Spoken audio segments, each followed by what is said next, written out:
This is Chasing the Horizon, a podcast by, for, and about motorcyclists, brought to you by the BMW Motorcycle Owners of America and webBikeWorld.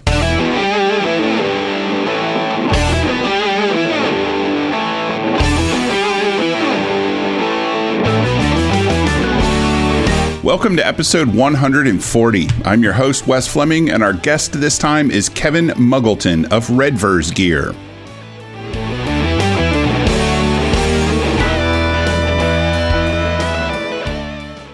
A study done by doctors in Boston and published in the Journal of the American Medical Association reports that organ donations rise more than 20% in the wake of the 7 largest U.S. motorcycle rallies. The doctors studied over 10,000 organ donations from the U.S. Transplant Registry spanning from 2005 to 2021.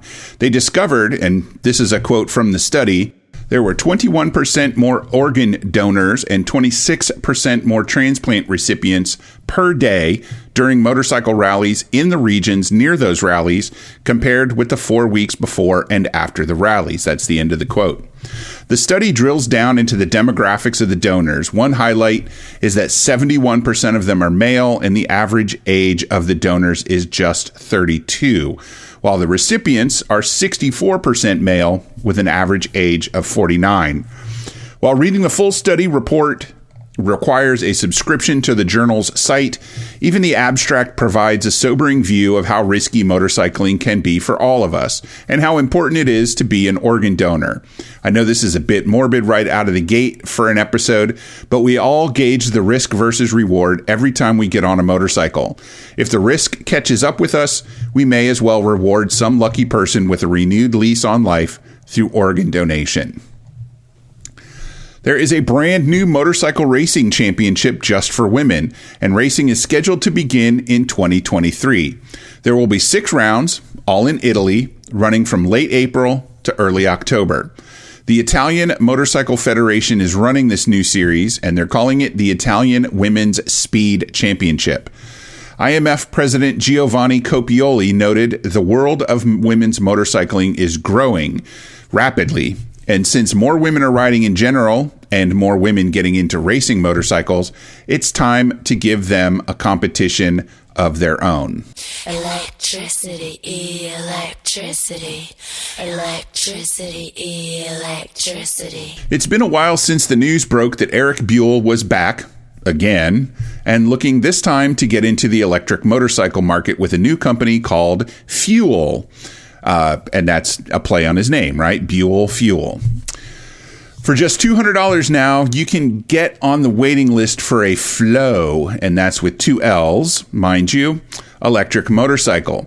The full price will be just a shade under $12,000, which is up about $1,000 from their initial estimate of the price. FUELL calls the FLOW a commuter-class electric motorcycle with a top speed of 85 miles per hour and a 0 to 60 time of under 3 seconds. They're aiming to get the bike in just under 400 pounds, and it will have 2 choices for power, an 11 kilowatt engine and a 35 kilowatt one, both pushed by a 10 kilowatt hour battery pack. FUELL claims will provide 150 miles of range. Like the new Livewire S2 Del Mar, the battery in the FLOW will be a structural member, not entirely unlike how many gas-powered motorcycles are built with the engine as a stressed member of the frame. The FLOW features a hub motor, that's a motor residing in the wheel assembly rather than in the frame, in this case in the rear wheel, which means what looks like the fuel tank won't be where the battery is, it will actually be a storage compartment. FUELL is hoping to gather 3,000 reservations for the FLOW and follow that with a crowdfunding campaign to generate the rest of the money needed for production. So, in that light, who knows if or when the FLOW will actually get made. But it's worth a shot, right?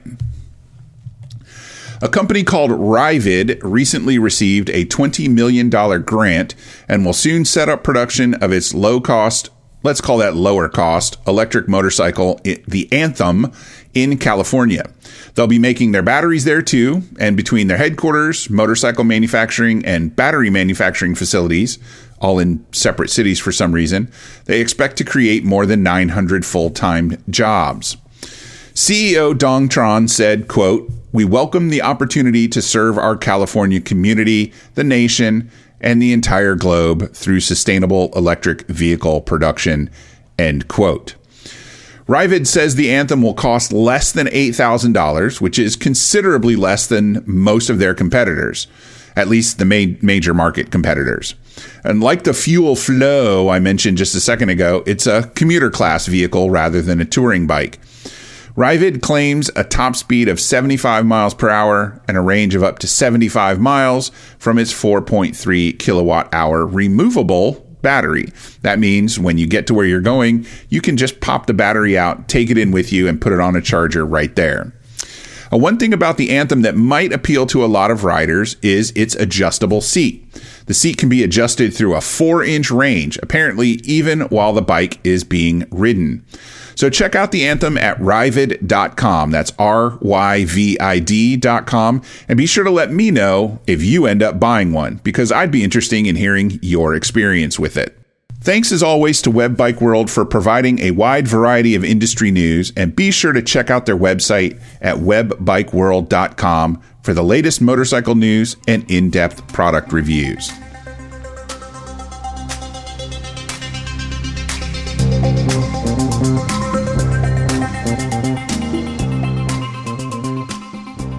The holidays are approaching, and I'm sure we're all thinking about gifts for the children in our lives.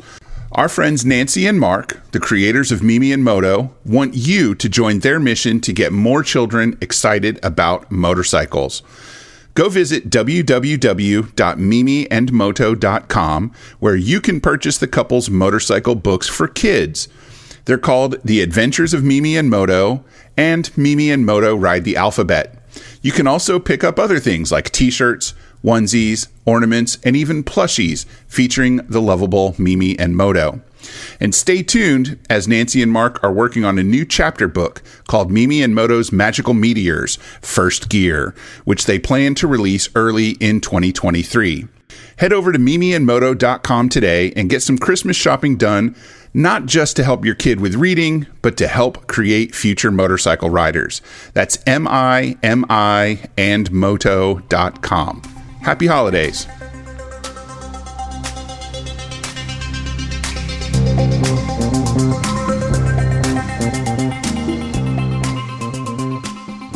Hello, one and all. This is Wes with Chasing the Horizon, and joining me today is Kevin Muggleton of Redverz Gear.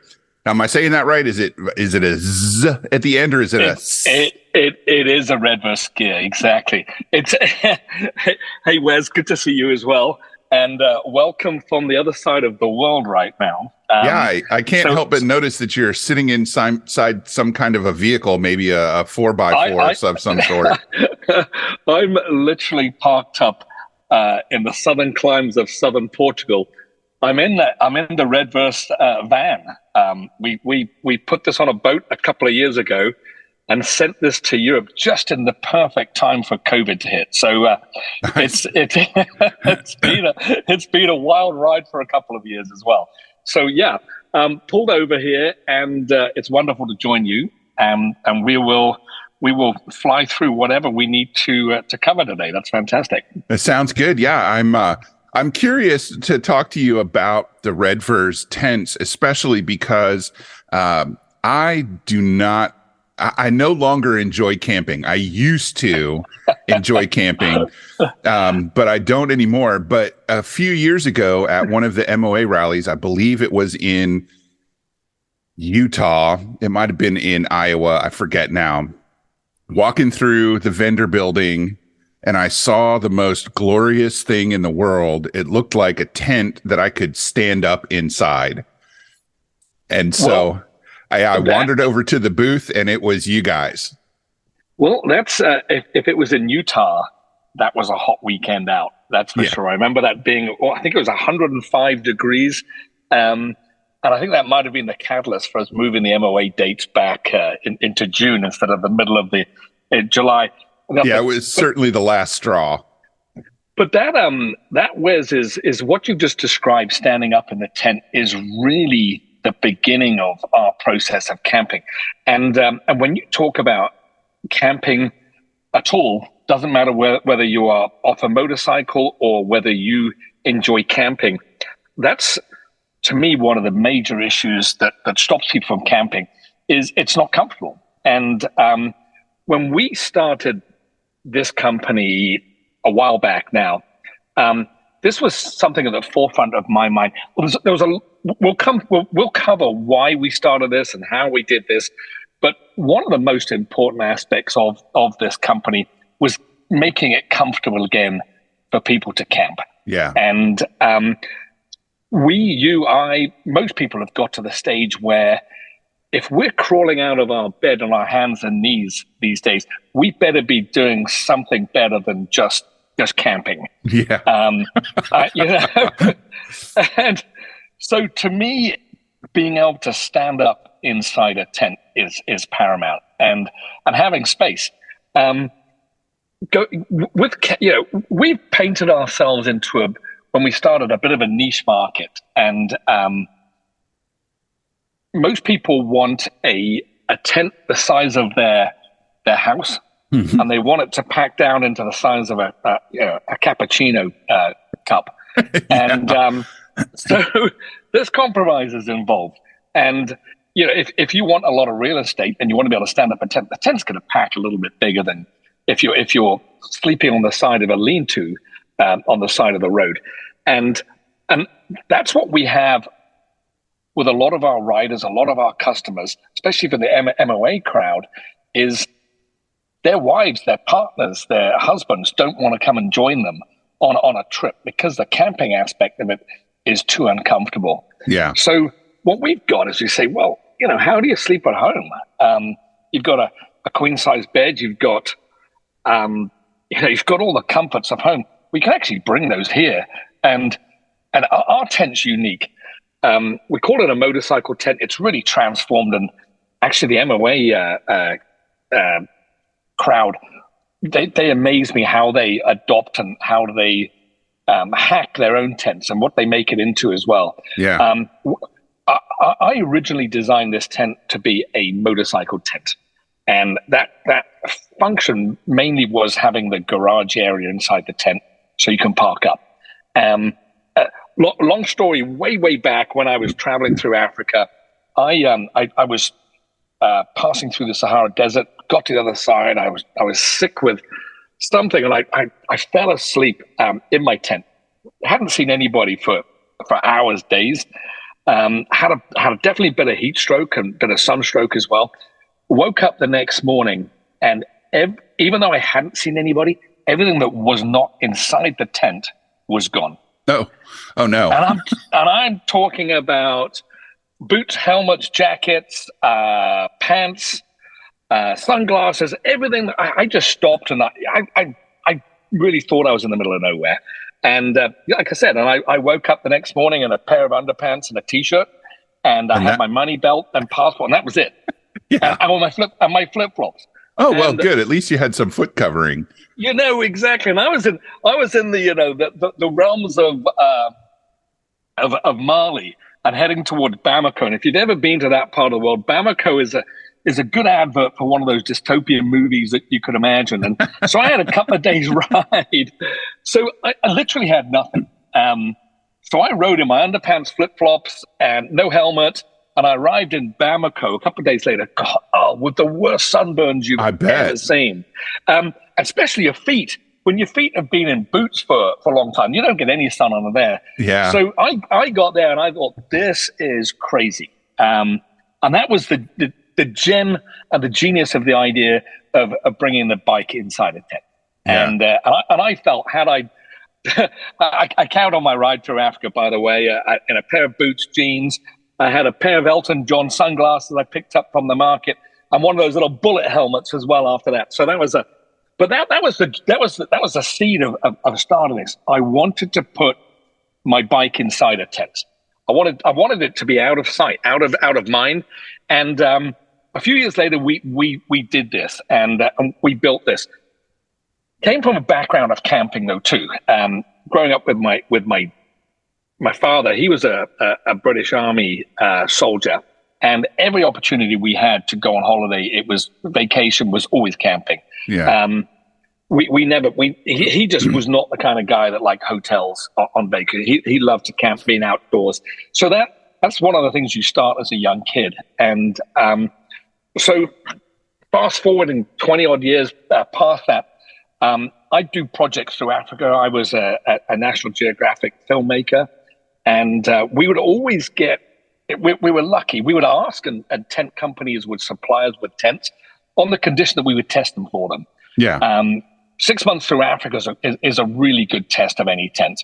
It's getting beaten with rains, sandstorms, dust. The sun kills tents. Yeah. It kills a lot of stuff. It'll wear out your tires if you're not careful. It'll ruin your eyesight. It'll, crust up your skin, mess up your gear. It does everything. And that continent is brutal on tents. So I would look at the tents that they were sending us and go, well, okay, this is going to work. That's not going to work. And you could see where they were going to fail from the outset. And most of them did. And most of them, after about 3 or 4 months of constant use, they'd fail. So with that in the background, I'd been wanting to build this tent for a while.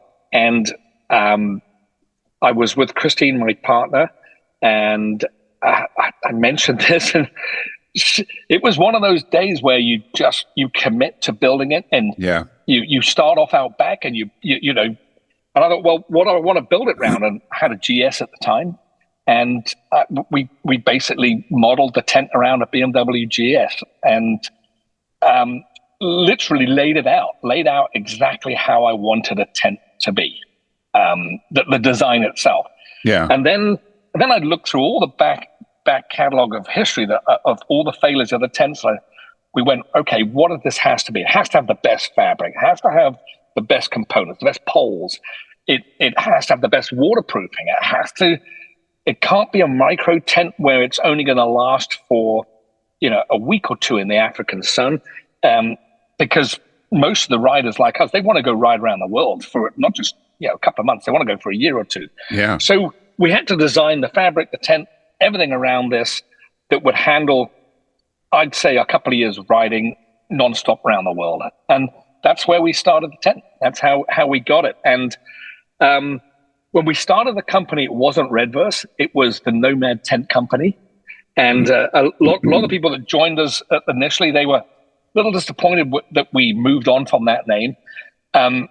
Our success was quick to begin with, and we went from selling out of Colorado to selling across the states to worldwide within a couple of months. And we hit a roadblock in Europe. There's a company in Europe with that same name. Yeah. So we had to come up with a name quickly, and. So when you hit the legal framework of the company, we were struggling to find another name, and each time we did a search with our copyright intellectual property lawyer, it was costing a couple of grand a pop. Oh. So you come up with one name and you think you've got a win, and you've got the website, now you got another few grand, and he'll come back and tell you exactly why you can't do that. And our first tent was the Tenere model. Typical lawyer came back and said, listen, it's a motorcycle tent. Yamaha has more lawyers. They have more lawyers than money that we can't do that. So I was out camping. My son at the time was 2. And we always had a few camps. It was almost base camp, like 3 or 4 camps. And put it in Redverz's tent. And my son's name is the same. It's Redverz with an S. And we swung this back to the lawyer and said, here we go. We want Redverz with a Z at the end of it. There you go. And he said, what the hell's a Redverz? And I said, bingo, file it.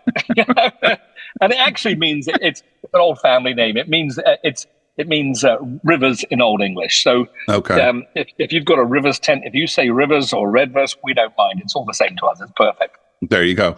Now, you've mentioned traveling in Africa a couple of times. I'm trying really hard to place your accent, and I want to say it sounds kind of South African, but I'm not sure. So tell me where you're from originally. So English family, grew up in Hong Kong, went to school in England. I've lived in Southern Africa, Victoria Falls in Zimbabwe, Australia, New Zealand, Colorado for 22 years. Yeah, so I've lived everywhere, Wes, pretty much everywhere. And I take no offense either way, whatever. You know, if I'm in trouble, I'm having a drink, and somebody says to me, "You're Australian," I always say yes. Yes. To that. Let them take the blame for that one. Yeah, well, we actually have a lot of listeners in Australia, so if you've got any bad debts down there, they might be able to track you down through this. And hello to all our Aussie friends. Hello, Australia. Good morning. So with all that, there's so much to unpack in there and so many questions that I have. But, talk to me a little bit about just how you got onto motorcycles, because as a photographer, as a videographer, and now as a tent manufacturer, the amount of gear in my head starts to pile up, and I'm picturing you traveling across the world with a towering mound of gear strapped to the back of a motorcycle. So, so how do you get into the motorcycle game? Oh, my dad we were in Hong Kong as kids, and my dad had this 350 dirt bike. He was an army guy. He was always gone. And my brother and myself, we just wanted to go ride his bike. Yeah. And this was the days before you had, compression levers and one heavy. We were 7 and 8, the pair of us. And we'd pull this bike out and we'd try and jumpstart this bike. It's one of those things where, you're 7 years old. If it goes down a little bit and it kicks back, you're going 20 feet into the air. Yeah. So we got this bike started. It was incredible. And two up, we were living in the hills in Hong Kong, and my brother was riding. We went up there and we dumped this bike off the side of a cliff. Oh, no.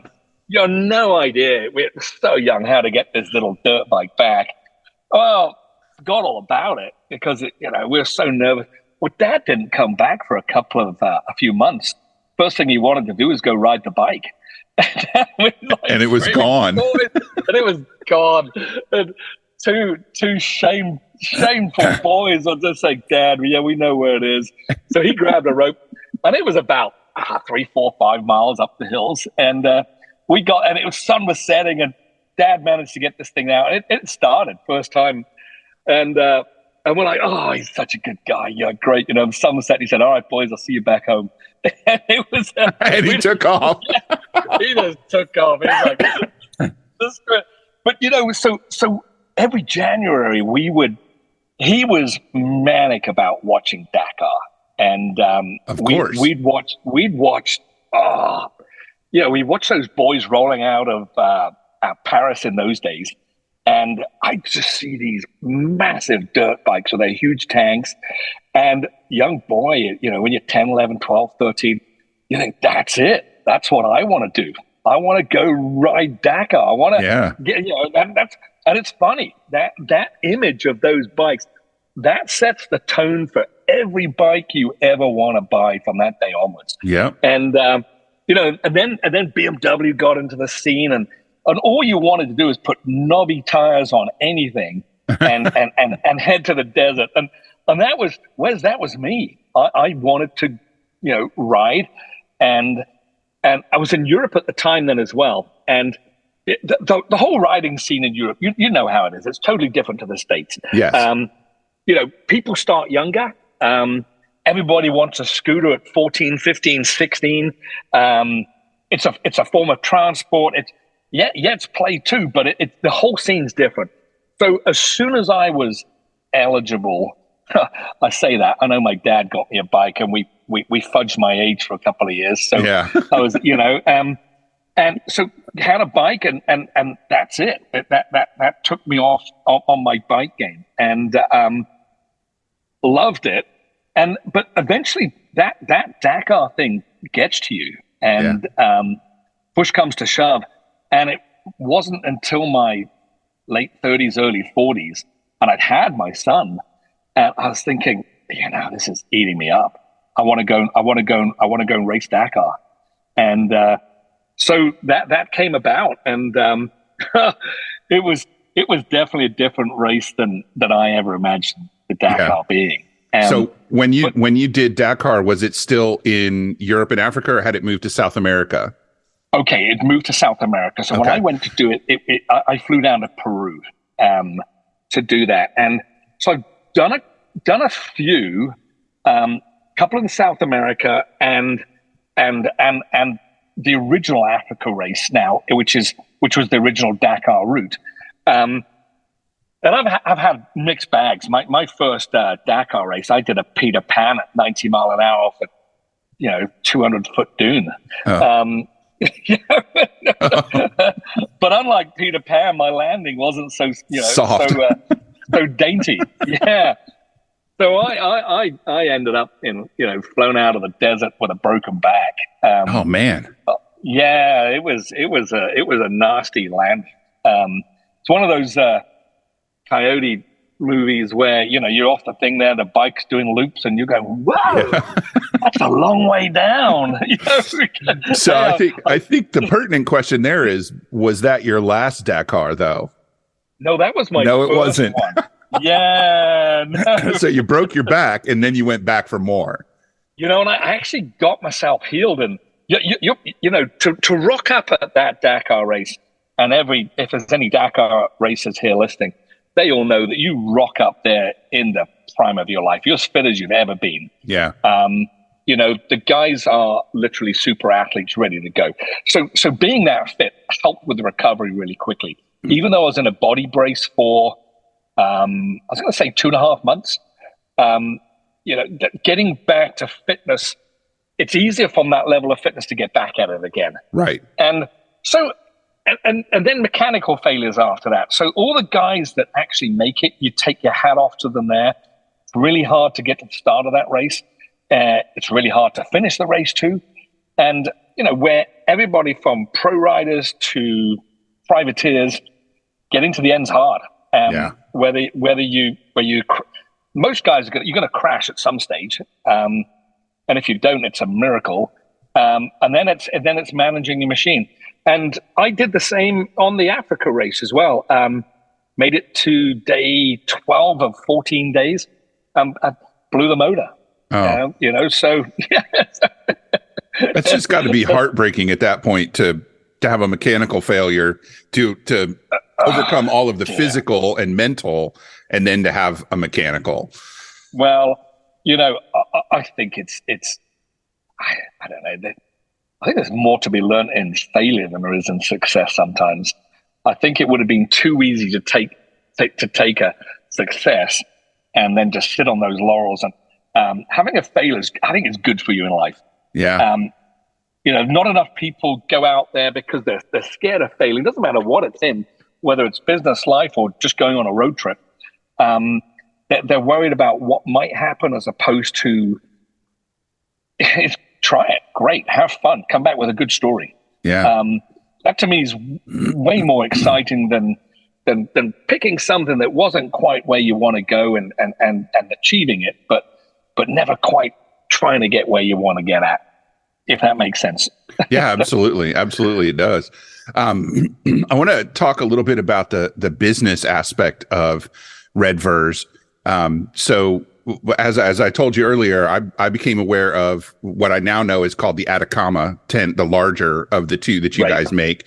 At the time, I think the second time I saw you at the rally, you had just come out with the Solo. Okay, gotcha. So, yeah. So now you have the I don't know, the apartment sized one, and then the studio sized one. And I really, honestly, I remember standing inside it going, you could put a bike in here. And somebody said, that's exactly what it's for. And it just kind of clicked in my head. And especially because of that out of sight, out of mind thing, we're never completely safe from theft when we're on the road. And just the simple fact that we're on a motorcycle and all of our stuff is there, whether it's in a case, a soft case, a hard case, a dry bag, whatever, it's there. I travel with a just a half cover that packs down really small because it just kind of keeps people off the bike, you know. If they can't see what's under there, they're less likely to mess with it.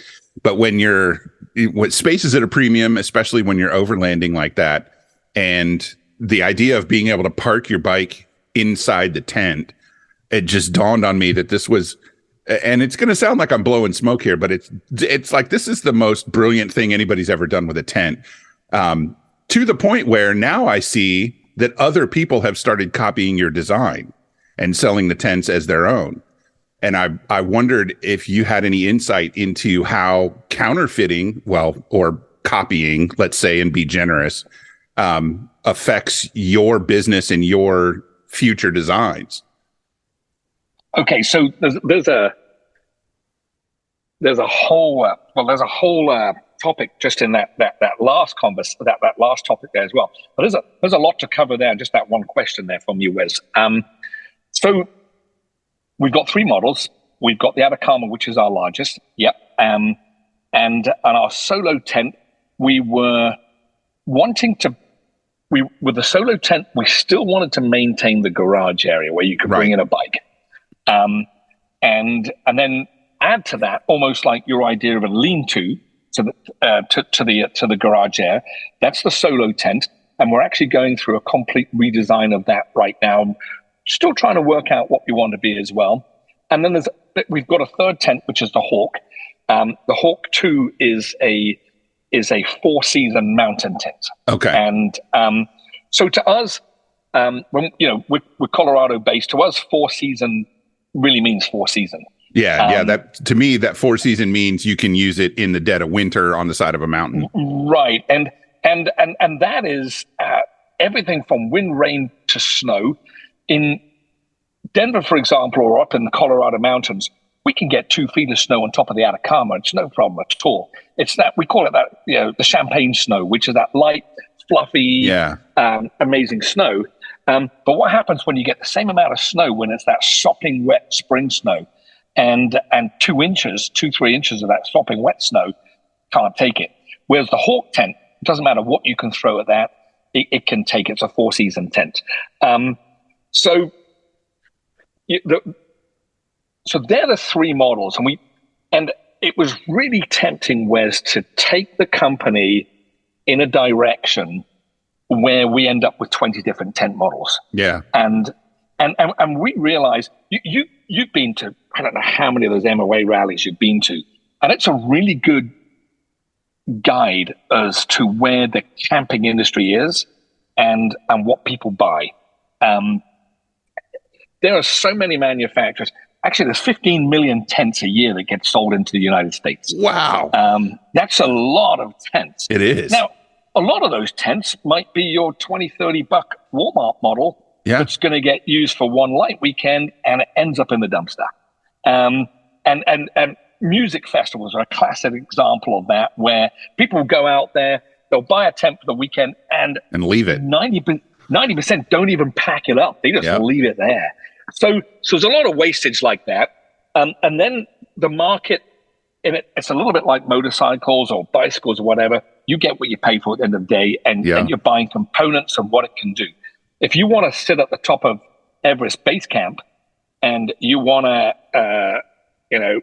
I'm saying Walmart a lot here, webBikeWorld special up there, it's not going to give you you might be lucky one night, but the first storm that comes through, you're not going to. So our customers, our riders, they live out of these tents, and they want to travel all over the world. The thing is when you are, I'm going to say sub-Saharan Africa, Asia, South America, you don't have a store you can pop into to fix a tent. Right. So it's got to work. It's got to work, these have, because they're relying on this. This is their home away from home. So there's that aspect of it. And when you said, yes, that inside there, you could fit a bike inside here. So yes, there's, unless you've got something like a gold wing with a Goldwing, and Goldwings fit inside our tents. the top box is going to touch the fabric. The fabric's soft, that's not a problem. But if you've got huge antennas sticking out the back of the top box on your Goldwing, well then, but everything from that down is going to fit basically inside the tent. So a bike. But then you talked about out of sight, out of mind, when you hide it, so bikes are sparkly. You've got bits hanging off there. You've got GPS mounts. You've got, tank bags. Some people do have, and then you've got the brand of motorcycle, and they're sparkly too. So just even if you've got a little cover that if you park up outside a motel, people see just a couple of wheels at the bottom of it. Right. And they don't know what's there. It could be a rat bike, $500 rat bike, or it could be, $30,000 motorcycle underneath there. Inside the tent, you're absolutely right. It's out of view. Now, somebody with a sharp knife is straight through there, slash the tent open. They can have whatever they want in there, but they don't know what's in it. They don't, unless they've seen what's in it, they don't know what's inside. So it's really good. And there's times where you don't need to put your bike inside it. The customers will say to us, "Well, I don't need to put my bike in a tent. It's meant to be outdoors." Of course it is. Then sit inside, make it a lounge area. Yeah. Enjoy. Put your feet up, put your roller chair back and enjoy stuff inside there, Hey, and in the morning when you're ready to ride and it's raining, stand up, put your pants on. It's fantastic. It's I can't tell you how much, and we've had situations inside the tent. I remember in Dakar on the second one there, it was cold up one of the hills one night, even though it's middle of the summer there, and we were in that biting wind, and everybody else had one of those 1 second pop-up tents. Yeah. And you don't want to sit inside there when you're trying to mark up your road book for the next day. So we had 6 riders inside the tent, marking up their road books inside. And I Wes, it was probably the proudest moment of my life, because the TV crews rocked up there, and because it was slightly out of the wind, and they were showing all the riders. Actually, that week we sold out our tents worldwide. No kidding. And that's January. We hardly sell tents in January. It's out of season. Yeah. But the press we got on that event alone, just that, it was fantastic. So they work really well. The tents do like that. And then you came on to the copying of the tents, and well, it is really easy to perceive that the company is huge. We're like I say, we're a niche market, and we're passionate about what we do, and we love what we do, but we also know why we do what we do. Right. And other tent companies, and I won't mention a few. There's a French company. I won't mention its name. We're waiting for the owner. He's got a subpoena for him there, but it's sometimes it's flattery that some other companies want to copy us. Sometimes it's you think, well, there's so much effort and tears and sweat gone into making this company, just to come and take it and try copy it without understanding why. And I understand why people do it. They want to make a quick buck. Yeah. And then there's the other aspect of the market too, Wes, is where you think, well, the more motorcycle tents there are out there, maybe it opens the market to more people that want to get a motorcycle tent. Right. It's business 101. If you go to New York City and you want to buy gold or cameras, for example, or photography equipment, there's 20 photography companies all selling their stuff on the same street. You go there, and it attracts you because they're all there. And it's the same with gold and jewelry, same sort of gig. So part of me thinks that might be a blessing, but there is that aspect of me where, hang on, you just copied this. You haven't put any. And it's nice when we have customers come to us and said, hey, listen, we bought brand X because it was cheaper than yours, and it failed. And, and we want to buy one of yours now. We really wanted yours in the first place. And it's the same when you buy a bike, Wes. Or whatever you buy, you've got your eye on the prize, and you go and buy something else, and it doesn't quite match up to your gold standard. Yeah. And we want to be the gold standard, and we always have been. And let's face it, these tents are not cheap. They're really expensive to manufacture. The poles alone, they're aircraft grade aluminum poles, designed with an inch of their life, basically. And the poles alone cost more than a webBikeWorld tent to buy outright. I'm like, how can they make a tent for that price? Yeah. And you realize how much goes into the poles alone. And we have great companies that we work with that manufacture our poles. The design of them, a good friend of mine, he's a professor at the School of Mines in Colorado, a brilliant engineer.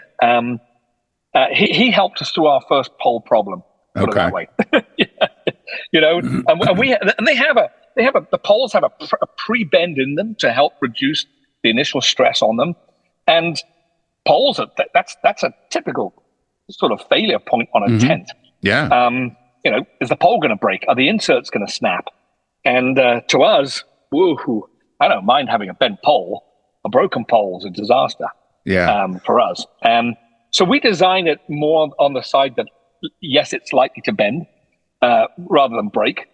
So if you're listening out there and you've got an aluminum pole tent, if you ever put a bend in it, never bend it back. Never try and bend it back. You change the structure of the aluminium to our Australian listeners down there. We are bilingual. Oh dear.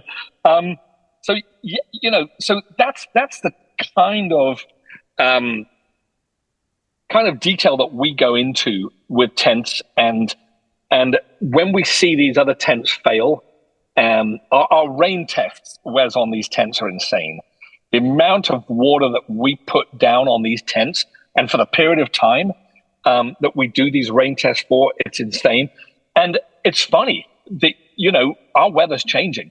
In Colorado, the summer storms that we get, if you get caught in I'm not just talking about a regular flood storm, but one of those mountain storms when it's not just a microburst, but it's brought moisture basically from the Pacific and everything in between, and it feels like it's dumping down just on you.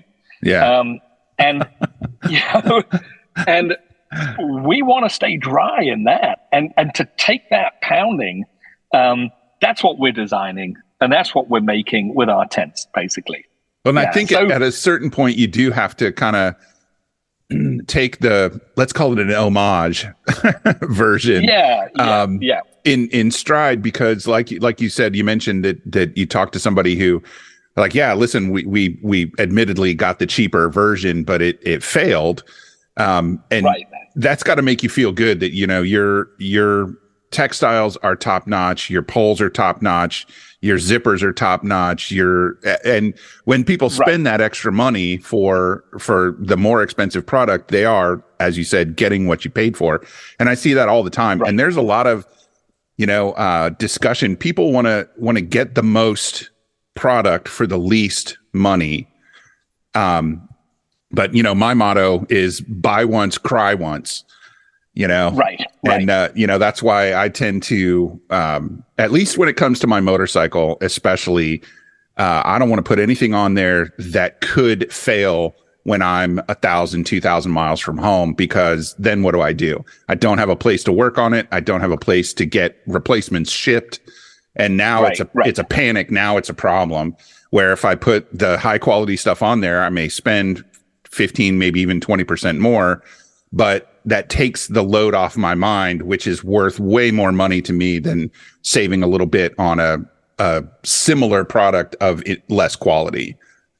And that's such a great analogy as well. And, I read a lot of the overlanding stories of people in trucks. They'll go and buy an old Land Rover. And don't get me wrong, I love Land Rovers. I'm a great fan of those as well. Yeah. But they're not going to get you across Africa without braking, especially if you buy an old one. Yeah. And there's this argument now, instead of buying these old overland vehicles, just grab one now that's brand new, or within a year or two old, you go around the world, I don't know how many times it's not going to fail on you. And some of these top models now, and that's exactly that. So it's always I think with a tent, we're not talking about the price of a motorcycle here. We're talking about the price of a tent. And if you budget it on traveling for a weekend or a long weekend or to a rally, for example, even the cost of that, staying in the tent as opposed to staying in the hotel, it pays for it over a 3-4 day weekend. Yeah. If you're at a hotel, and so that's the main thing as well. So let's say, for example, you are away from Europe, the States, away from the major cities in Australia, and you're out there, and then all of a sudden you've got to start, because your tent's failed, you've got to start adding a hotel cost every night.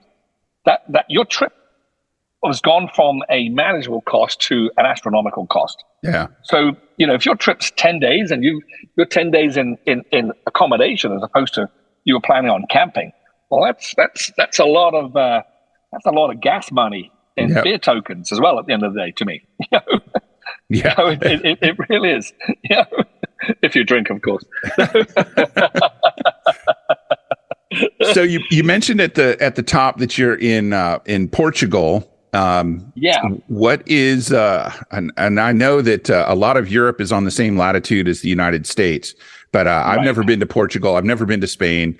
What's the weather like in early December in Iberia? Okay, so I think this is about summers here are hot. Yeah, and it's whereas it's doesn't matter whether you believe or don't believe in climate change. The summers here are extremely hot now. So think summer, think Phoenix, Arizona, that sort of temperature down here in the summer.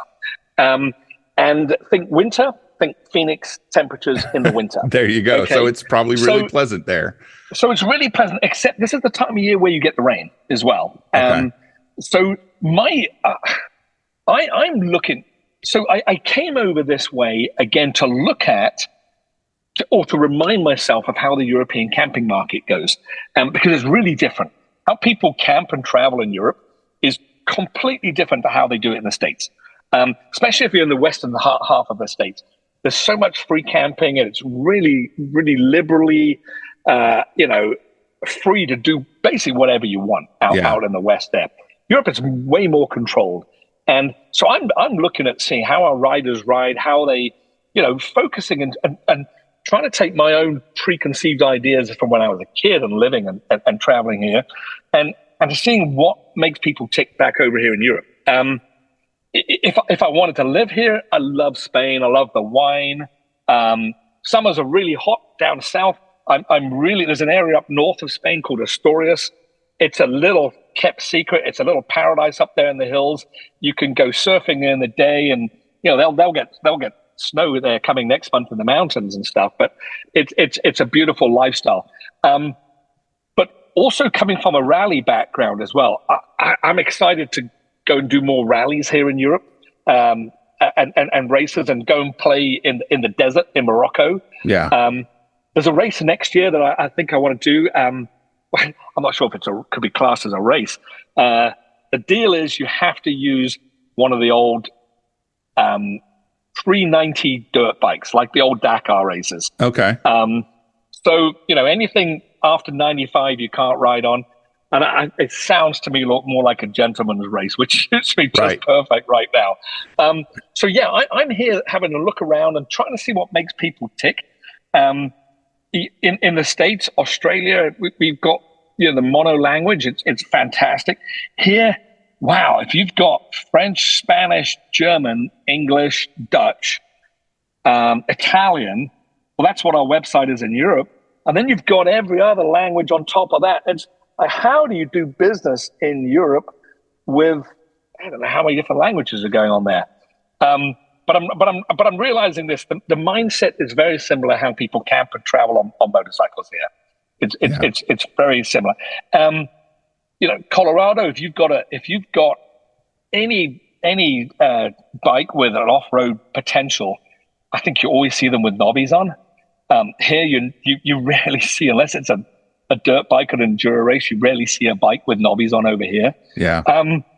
But they've got every doodad you can imagine. especially, and wow, I've never seen so many GSs in my life as well over here, BMWs. You know?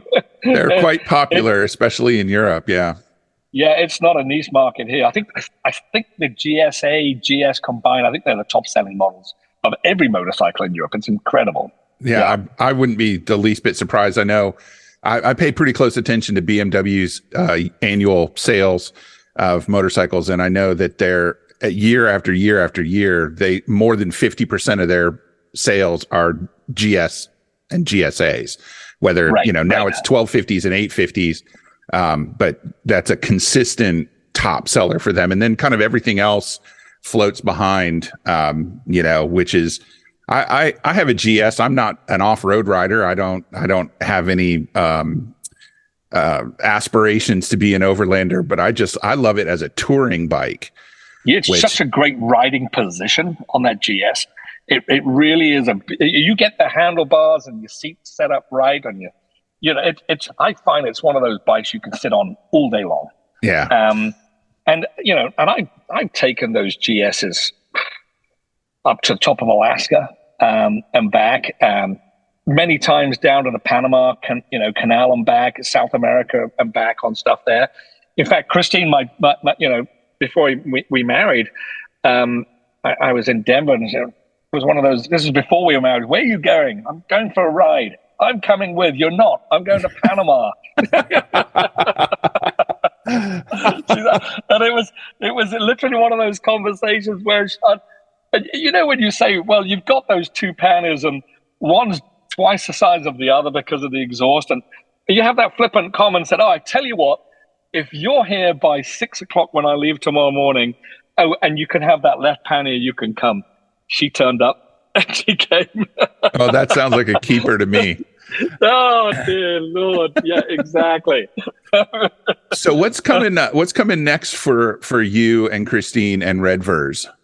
Okay, so we're really looking at the technology of tents as well. And this might sound, we've got to keep our eye on what our real product is, right? And where we can take that. We love tweaking it. We get some kind of out there ideas from our customers, but they're really good feedback from us as well. This supply chain problem that we had us try a bunch of other different things too. Every time our pole manufacturer, for example, they went into lockdown, the poles went from, it usually takes 4 months to produce a set of poles for us. Uh-huh. So it went from 4 months to 8 months to 18 months, 2 years. Oh.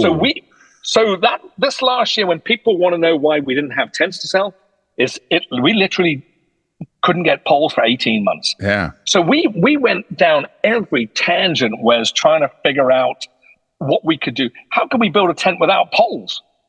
And we tried the whole inflated tube design, right? And you'll see in Europe here, Decathlon.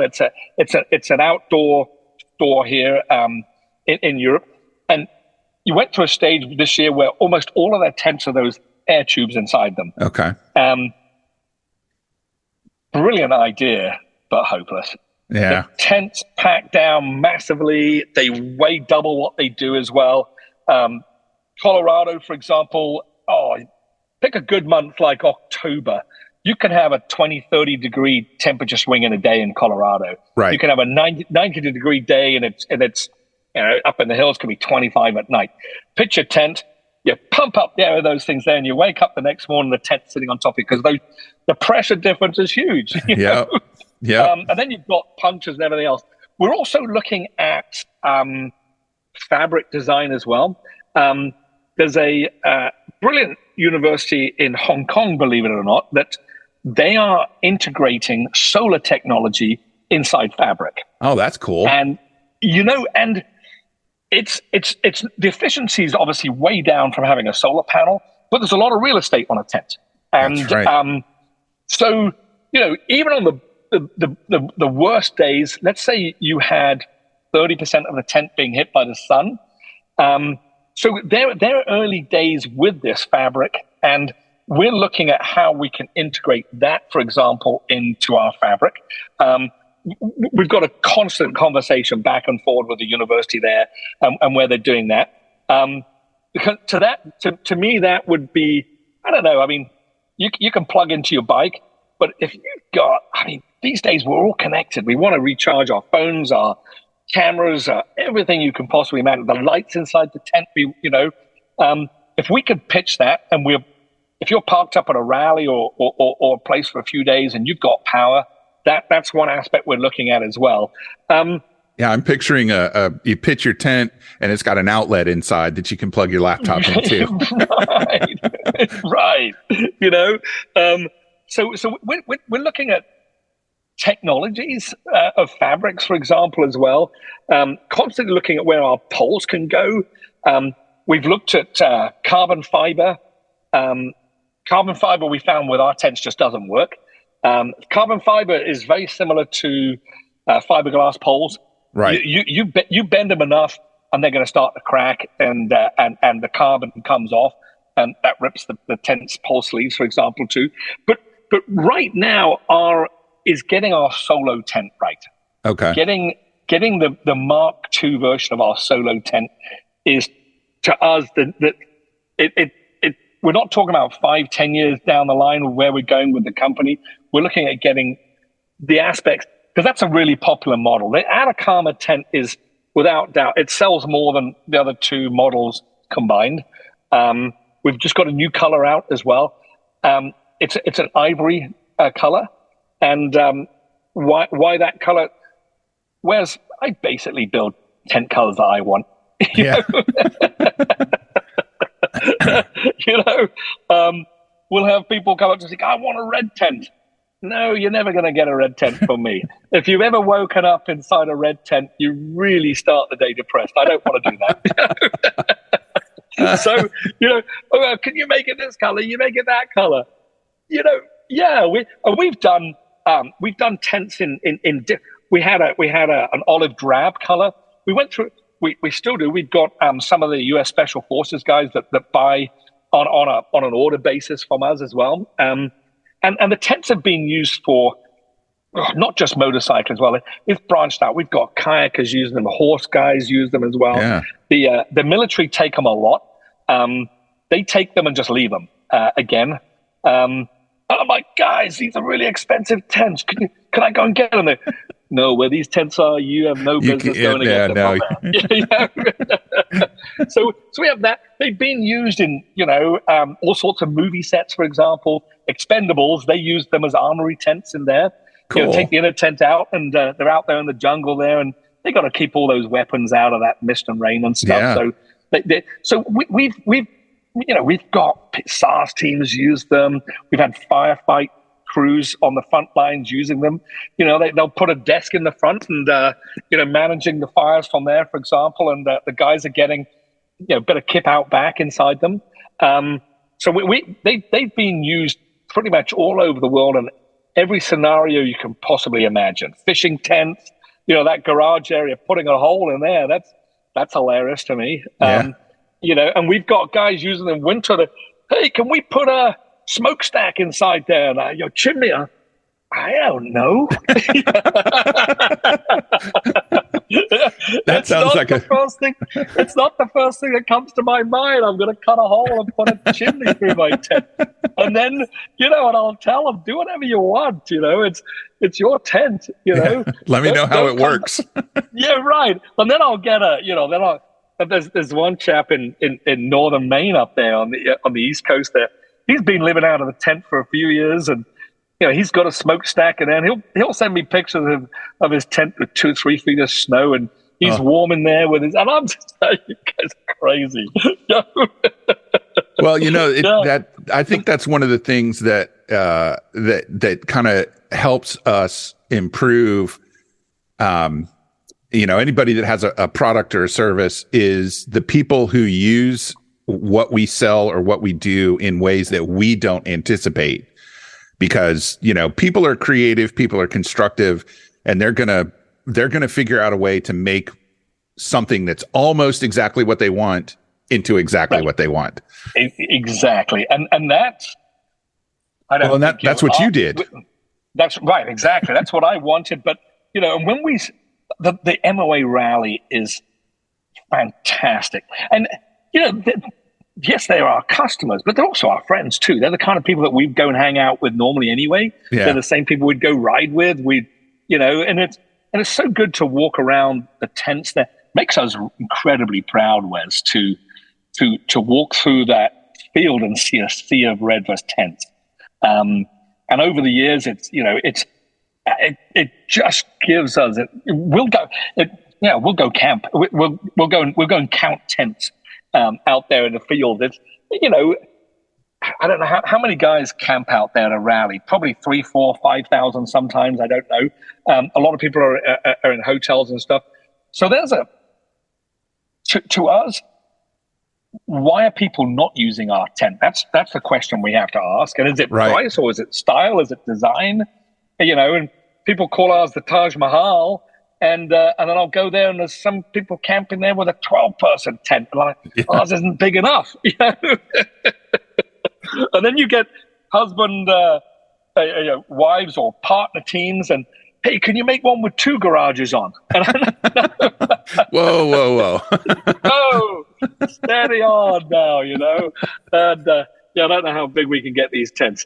But yeah, so I think the company's going to go in a direction that to us, it's about lifestyle camping. And I love being in the outdoors, Wes, and I can see myself having a little plot of land somewhere that's semi-indoor, outdoor living. It's got half a structure.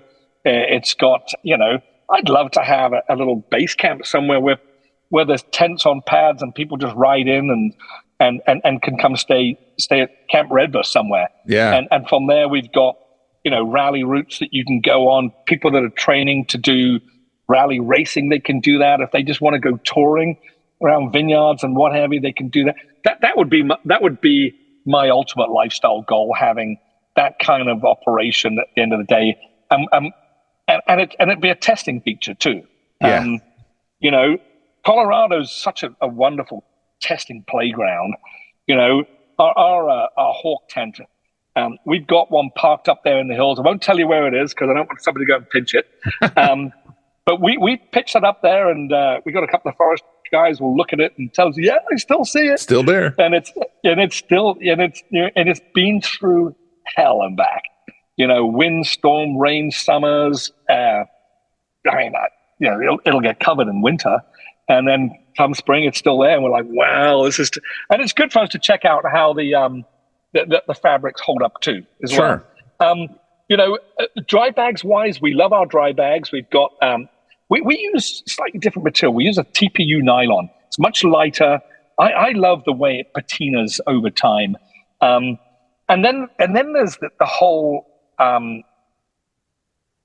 It's taking your eye off the prize sometimes as a business owner, whereas you think, oh, we should go here. We should go into soft luggage or motorcycles as well. And the adventure market's not that big. And everybody thinks that there's an unlimited amount of companies and supply that you can do. I think the market's saturated, to be honest with you, on moto luggage. And like I say, we keep getting these copycat companies coming in thinking that the market's massive, and it's hard work. It's really hard work. If anybody is starting a business in the motorcycle industry, I would simply say this: take care of your customers and treat them like they're your friends, and build a fantastic product and stand behind it because your product's amazing. That's what I would say. Not every customer is breezy. Some of them are very awkward, but they all very valuable, and the knowledge that they bring is immense as well. Yeah. But there's no get quick rich scheme in this moto industry. We've got, and they make us so proud. People that bought our first model tent 12 years ago, they still send us photos of them on the road. I'm like, wow. Nice. I'm staggered that some, those models, we don't even have replacement parts for them anymore. It's so long ago now. The poles, we could hack them to make them work, but that to me shows that we did the right thing at the right time. We didn't short circuit that quality is what we like about it as well. So where we're going, we've got our idea on the market of where we want to be and how we want to do this. The supply chain really hit us hard the last couple of years. Not having anything to sell is not an ideal business model. Yeah. Is that starting to ease a little bit? Yeah, we've just received our inventory, so we're fully stocked now in Europe and the States for 2023. Great. The solo tent is not yet. We couldn't do the redesign because we were so concentrated in getting the production done. So we're good to go for 2023 now as well. And then let's see where we can get production now between now and the next build as well. Yeah. Yeah. Fantastic. Well, Kevin, I want to thank you for your time, and Christine for helping coordinate this from her perch in the States. And I'm super just impressed that, usually I talk to somebody and their background looks like mine. There's a bookshelf, there's a window, but here I can see trees behind you. I'm impressed that you were able to make the time, and I really appreciate it. Well, Wes, it's only I'm not rushing to get out of here. It's only because it's the perfect time to surf, and the beach is literally 2 miles away from here as well. So, well, you go hit it and have a good afternoon. Hey, Wes, it's been really wonderful joining you. I'm not sure if this podcast is going to come out before Christmas. It will. It'll be out next week. Let me wish everybody out there a fantastic holiday season. Those down south in Australia, have a good time at the beach. Everybody up north, I wish you all a wonderful time with your families over the holiday. And the other thing I just want to say is, everybody, think big, dream big for 2023. Don't hold back. Go and do whatever adventure you ever managed to do. We're not going to live forever. Go do it now. Go and enjoy 2023. Okay?